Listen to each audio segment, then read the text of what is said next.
Бүгінгі біздің өтілетін жаңа тақырыбымыз «Менің көйлегім жаңа» деп аталады. Сегодняшняя новая тема называется «Мое платье». Алдымен сөздік кітаптерге берілген жаңа сөздерді жазып алайық. Жейде, рубашка, шалбар, брюки, ботинке, ботинки, көйлек, платье, жаңа, новый, ескі, старый. Сөздік кітаптерге жазып қояйық, балалар. Записываем в словарную тетрадь. Көйлек, көйлегі, платье, ее платье, менің көйлегім, мое платье, сенің көйлегің, твое платье, оның көйлегі, ее платье. Сенің көйлегің қандай? Твое платье какое? Жаңа, новый, ескі, старый. Суретке назар аударайық. Бұл суретте ханзада және де ханша бейнеленген. Ханзаданың үстінде жейде бар екен. Шалбар, аяғында ботинке бар. У принца рубашка, брюки и ботинки. Ханшаның үстінде әдемі көйлек бар екен. Енді балалар астындағы мәтінді оқиық. Ханзада ақ жейде, көк шалбар киеді. Принц одевает белую рубашку и синие брюки. Ол қоңыр ботинки киеді. Он носит коричневые ботинки. Ханзада батыр. Принц герой. Ол ханшаны жақсы көреді. Он любит принцессу. Ханша сары көйлек киеді. Принцесса носит желтое платье. Оның көйлегі ұзын. Ее платье длинное. Көйлегі әдемі. Ее платье красивое. Ханша ақылды. Принцесса умная. Олардың киімі таза. Их одежда чистая. Тазалық, денсаулық, кепілі. Чистота, залог, здоровья.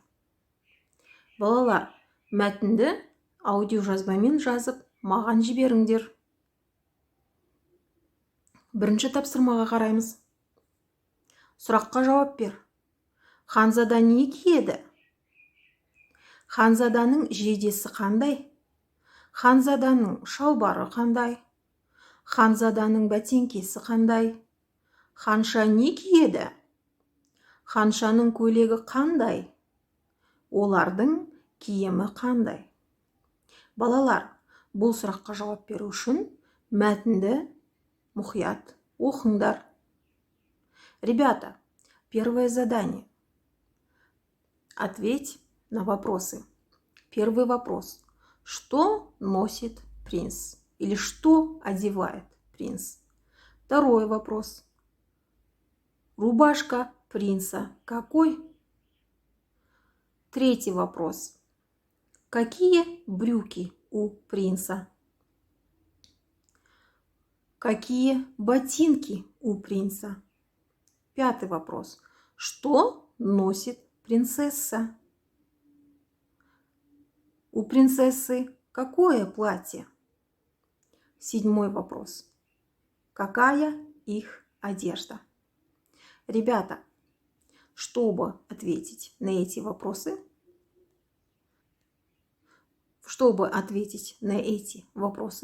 вам нужно прочитать внимательно этот текст. Келесі, екінші тапсырма. Көп нүктенің орнына тиісті қосымшаларды жаз. Второе задание.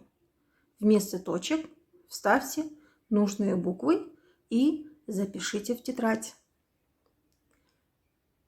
Например, менің көйлек қандай әріптерді қоямыз?